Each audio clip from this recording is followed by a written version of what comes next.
Reporter breaking. നിയമസഭാ തെരഞ്ഞെടുപ്പിലെ പരാജയത്തിന് പിന്നാലെ കേരള കോൺഗ്രസ് എമ്മിന് സംസ്ഥാന പാർട്ടി പദവി നഷ്ടമാവുകയാണ്. ഒരു MLA പോലുമില്ലാത്ത സാഹചര്യത്തിലാണ് തിരിച്ചടി. 2 ചിഹ്നവും കൈവിട്ടുപോകും. സംസ്ഥാനത്ത് 6% വോട്ടും 2 MLA-മാരും ഉള്ളവർക്കാണ് സംസ്ഥാന പാർട്ടി പദവി ലഭിക്കുക. റഹീസ് വിവരങ്ങളുമായി. റഹീസ്, ഇപ്പോൾ കേരള കോൺഗ്രസ് എം തുടച്ചു നീക്കപ്പെടുന്ന സാഹചര്യമാണോ? എന്താണ് ഇപ്പോൾ അറിയാനാകുന്നത്? സ്മൃതി, നിയമസഭയിൽ ഒരംഗം പോലും ഇല്ലാത്ത വലിയ തിരിച്ചടി നേരിട്ടതിന് പിന്നാലെയാണ് സംസ്ഥാന പാർട്ടി എന്ന പദവി കൂടി കേരള കോൺഗ്രസ് എമ്മിന് നഷ്ടപ്പെടുന്ന സാഹചര്യം ഉണ്ടായിരിക്കുന്നത്.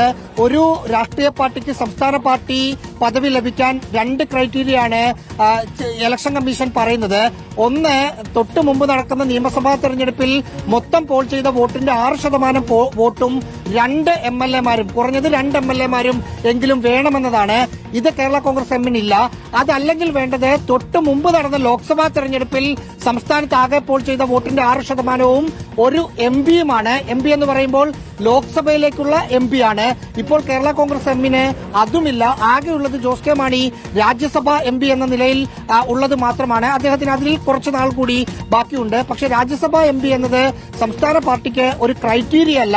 അതുകൊണ്ട് ആ പാർട്ടിയുടെ സംസ്ഥാന പാർട്ടി അംഗത്വം പോവുകയാണ്. ഒപ്പം അവർക്ക് വരുന്ന വലിയൊരു നഷ്ടം 2 ചിഹ്നം. കേരള കോൺഗ്രസ് ജോസഫുമായി നിയമ പോരാട്ടം നടത്തി ആ ചിഹ്നം കേരള കോൺഗ്രസ് എം കൈപ്പിടിയിൽ വെച്ചിരിക്കുകയായിരുന്നു.